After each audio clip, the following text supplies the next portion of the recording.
Buenos días. Seguimos nuestra clase sobre la fe y el ateísmo. ¿Dónde empezó el ateísmo? ¿Cuál es la función de él? ¿Para qué existe? Hablamos de que la última vez de que nuestro patriarca, el primero, Abraham, hizo una especie de revolución ateísta. ¿Por qué? Porque él rompió la idolatría de su lugar de nacimiento, Ur Kasdim. Y entonces es como dijo, yo no creo en eso. Le preguntaron en qué crees. No saben qué creo, pero en eso no. Es decir, de vez en cuando el ateísmo es una especie de revolución que tiene que llevar al hombre a una especie de pensamiento más puro. El pensamiento estaba tan arraigado, el pensamiento idólatra estaba tan arraigado, que para sacarlo, para desarraigarlo de la gente, hace falta romperlo. Entonces Abraham vino a ser una especie de peligro a todo al público, porque está demoliendo la fe creída por la gente. Es una especie de ateo. Pero ese ateísmo llegó después al judaísmo, es decir, a la revelación divina. Por ejemplo, en la época medieval, Maimónides dijo de que Dios no tiene cuerpo. O sea, vinieron algunos que otros y dijeron, pero ¿por qué hace falta eso? Si la gente por ahí piensa de que sí tiene cuerpo, ¿qué te molesta? Me molesta, porque es una estupidez decir de que Dios tiene cuerpo. Entonces decir que no tiene cuerpo, no estoy explicando qué es, estoy explicando qué no es. El ateísmo de vez en cuando tiene que explicar qué no es Dios para poder hacer una especie de fe más pura y más exacta. Por eso hace falta de vez en cuando demoler ideas estúpidas, no completas, erróneas de la gente, para poder elevar la fe de la gente. El Maimónides dijo de que hay 13 fundamentos de la fe. Uno de otros rabinos, Rabbi Hasdai Karkeshet, lo dijo de que hay únicamente 6, es decir, las copiló únicamente 6. Un alumno de él, Rabbi Yosef Albo, de Rabbi Hasdai Karkeshet, dijo de que hay 3, que vienen a ser la presencia de Dios, el castigo y el premio, y, ¿cómo se dice? Y que la Torah es del cielo. Después vino otro rabino, Rabbi Shimon ben Tzemach Durán, que dijo de que no, únicamente uno se puede decir de que la única cosa que uno puede decir que es la base de la fe es la presencia divina. No, que la Torah viene del cielo. Es decir, porque si yo digo de que Dios existe, tengo que explicar qué es Dios, cómo existe, esto y lo otro. Sin embargo, si uno dice que la Torah viene del cielo, es decir, no está diciendo, yo no hablo de Dios, sino hablo de la revelación de Dios a mí. Y eso sí existe, eso sí es, uno puede llegar a decir lo que es la profecía. Es decir, la profecía viene a ser una especie de revelación de Dios a mí, y esa revelación de Dios a mí me da una posibilidad de explicar todo lo demás. En el momento en el cual yo entiendo de que Dios se revela, puedo llegar a explicar los demás fundamentos que tiene la Biblia y la fe y demás y demás y demás. Es decir, ¿por qué él no dijo de que Dios existe? ¿Qué le molesta decir de que también que hay dos, la Torah es del cielo y que Dios existe? Porque decir, ahora voy a hablar algo un poco complicado, pero es muy importante. Decir que Dios existe es lo mismo que decir que Dios no existe. ¿Por qué? Porque la existencia es algo humano. La existencia es una especie de idea humana que nosotros podemos decir, tal cosa existe, esta computadora existe, yo existo, esta pared de atrás existe. Si yo digo de que Dios existe, estoy poniendo a Dios en la misma categoría de la pared, la computadora o yo. Y no. Es decir, decir que Dios existe es una especie de error, porque toda la existencia que uno puede llegar a explicar de Dios es una especie de limitación a la presencia divina. Por eso Dios no existe. Es decir, existe, pero no existe de manera humana. No existe de manera que yo la pueda explicar, llegar a explicar y entender. Porque es totalmente inentendible. No es porque yo tenga una duda sobre Dios. No tengo ninguna duda. Dios es Dios. Pero no se puede usar la misma palabra existe que uno usa para sus creaciones para usar para el creador. El creador no existe de la misma manera que la creación existe. Entonces quiere decir así: ¿cuál es entonces la base de la fe? La base de la fe.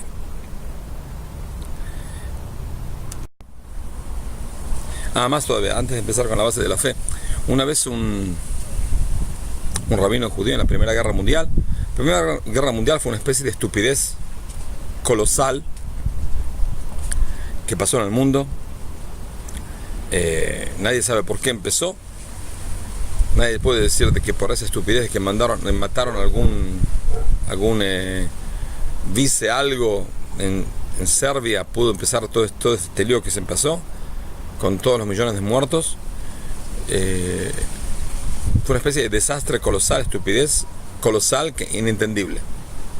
La Segunda Guerra Mundial por lo menos lo puedo entender. Un loco, 2, 3 locos en el mundo se juntaron, tuvieron una teoría y salieron al frente y hundieron el mundo en sangre. Pero esto no fue 3 locos, fueron una especie de estupidez total. Como sea, una vez le preguntaba a un rabino: ¿a quién uno tiene que rezar? ¿Tiene que rezar a Dios para que ganen los rusos, para que ganen los italianos, para que ganen los franceses o para que ganen los alemanes o ingleses? ¿Cómo viene el asunto? Entonces el rabino no sabía qué contestarlo. Dice: nosotros tenemos que rezar para que gane el fuerte. Dijeron: ¿cómo que gana el fuerte? ¿Quién es el fuerte? El fuerte es Dios. Es decir, tenemos que nuestro rezo viene a ser de que Dios es el Dios de los alemanes, de los rusos, de todo lo que existe en el mundo. La gente piensa erróneamente de que Dios es el encargado de la religión mundial. Dios se ocupa en los judíos de las sinagogas, en los cristianos de las iglesias, se ocupa de que la gente, que haya negocios donde vendan ropa recatada, se ocupa, no sé, alguna otra cosa de religión. Todo lo demás, que es política, economía, gobierno, demás y demás, salubridad y demás, él no se ocupa. Hay un Dios laico. Es decir, está el Dios religioso que se ocupa de la religión, y está el Dios laico que se ocupa de todo, de mantener el mundo. No, Dios es el Dios de todo, de lo religioso, entre comillas, y lo laico, entre comillas. Dios está presente en todo y es el que maneja el mundo, todo el mundo, y maneja todo, también las cosas que nosotros podemos entender como cosas éticas, morales, religiosas y demás, y también las demás. Ahora, volvemos a nuestra pregunta. ¿Cuál es la base de la fe? La base de la fe es la integridad del infinito. La integridad del infinito de Dios. Por lo general, los cabalistas hablaron mucho del asunto del infinito, y los filósofos no hablan nunca del infinito. El único filósofo que, más o menos, para poder explicar la presencia de Dios, la existencia de Dios, entre comillas, llegó a una conclusión de que que es parecida a la presencia cabalística, que es la integridad del infinito, es Descartes. Descartes el primero que hizo esa pregunta y contestó esa respuesta. Ahora, Descartes vivió en Ámsterdam. En Ámsterdam tuvo sus relaciones con cabalistas judíos, y por ahí de eso llegó al asunto de la conclusión de que hay una especie de integridad infinita que es el mundo. Ahora, como sea, cada teología, siéntense, tranquilícense, toda teología es idolatría, porque toda teología que trata de explicar a Dios, la presencia, la esencia divina, es idolatría. Porque la presencia divina no tiene idolatría. Porque la presencia divina no puede explicarse en fundamentos humanos. Entonces no puede ser, al no poder ser explicada, todo intento de ser explicado es una especie de como intento, idolatría, como nuestros anteriores que se arrodillaban a una estatua. Es lo mismo. Es una especie de tratar de explicar a Dios, tratar de estar cerca de Dios. Y tratar de estar cerca de Dios a través de explicaciones de nuestro intelecto, que es limitado, es tratar de explicarlo ilimitado a través de limitaciones, de cosas limitadas. Entonces es totalmente una especie de idolatría. Más todavía, el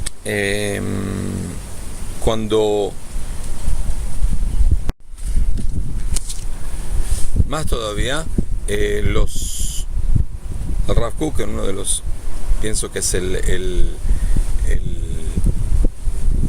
artículo más profundo que él escribió, que llegó a estos días a nuestras manos, se llama el entendimiento divino, Da'at Elohim, entendimiento divino. Hay que hablarlo despacito. También una persona que estudió decenas de años en un seminario rabínico, le cuesta mucho estudiar eso, es muy profundo, te saca humo de las orejas. Como sea, él explica de que una persona que no está desarrollada se ocupa de la esencia divina. Una persona desarrollada que está más elevada que él, se ocupa de las revelaciones divinas. Las revelaciones divinas son más importantes que la esencia. ¿Por qué? Más efectivas. Porque de la esencia no se puede hablar mucho, no entendemos mucho, ni tenemos cómo llegar a captarlo. Sin embargo, la presencia divina en todas las cosas de este mundo sí es algo que una persona puede llegar a captar. Como dijimos, la herejía, el ateísmo, tiene una función en este mundo. ¿Cuál es la función? Como dijimos, es tratar de elevar la fe. La fe trata de contradecir el ateísmo. Para contradecir hace falta que se fortalezca, se eleve, se limpie de las estupideces que ella misma dice, que ella misma piensa. Entonces la fe se adelanta más. El hombre se adelantó más a través de que tuvo que enfrentar el ateísmo. La fe se fundamentó más. Una persona se elevó también en su fe y también pudo llegar a entender más a Dios. Uno de los más genios e importantes filósofos de la era moderna era Nietzsche. Nietzsche, en uno de los libros que se llama Así me dijo Zaratustra, no tiene nada que ver con Zaratustra, él dijo de que Dios murió y yo estuve en su entierro. Es totalmente una herejía. Pero Nietzsche sí creía en Dios. ¿Qué Dios? El Dios de Israel. ¿Cómo sé? Por eso traje el libro. En un libro que se llama... no sé cómo se puede traducir al español. Viene a ser al principio del amanecer. En el párrafo 205 dice así: el mundo va a saber de nuevo el día séptimo, y el Dios de Israel, el antiguo, va a alegrarse con su mundo y con su pueblo elegido, y todo el mundo se va a alegrar por su alegría. Es decir, él cree en Dios, pero no en el Dios que le contaron los cristianos. Es decir, cuando él dijo Dios murió, yo estuve en su entierro, dijo el Dios que me enseñaron los cristianos murió. No puede ser. Es decir, no puede ser que ese es el Dios. ¿Qué Dios es? El de los judíos. Tampoco lo entiendo, porque no estoy en nivel de entenderlo. Pero yo sé que al final el mundo va a entender. El mundo va a entender y Dios se va a alegrar a través del pueblo de Israel de dar su influencia a este mundo. Es decir, cuando una persona busca a Dios con términos humanos, por lo general lo encuentra y se cansa. El postmodernismo es el cansancio de la civilización de buscar la presencia divina. Parece que no, pero es así. Entonces, al no tener el modernismo no da el para qué y el por qué. Entonces, todo es relativo y todo es individual y no hay para qué vivir. No es porque estamos sobreviviendo en este mundo. Es el postmodernismo. No hay ideologías, no hay nada. Entonces, cuando uno busca a Dios y no lo encuentra, cuando uno busca mal, busca a través de factores humanos y pensamientos humanos a Dios y no lo va a encontrar y no lo encuentra, entonces empieza a buscarlo también en pecados. Porque dice, bueno, en algún lado debe estar Dios. Entonces busco a Dios. Si no lo pude buscar a través de apego, lo busco a través de pecados, lo busco a través de sacarme de encima a Dios. Por eso la herejía, como dije, la herejía es algo muy importante. Sin herejía la fe seguía siendo disminuida, muy poco desarrollada. Entonces tuvo la fe, la herejía y el ateísmo desafiaron al mundo creyente de limpiar las cosas impuras que tenían en su fe. Por eso, como dijo Nietzsche, no es porque lo dijo Nietzsche, porque está escrito en la Torah, en cierto momento y de a poco la fe judía se va a limpiar. Eso va a llevar a todo el mundo a otra relación con Dios, otro entendimiento de su revelación divina a través del mundo, como Dios está en este mundo y se revela en este mundo, y Dios se va a alegrar por su mundo creado y nosotros nos vamos a alegrar por su alegría, si Dios quiere, pronto en nuestros días. Hasta luego.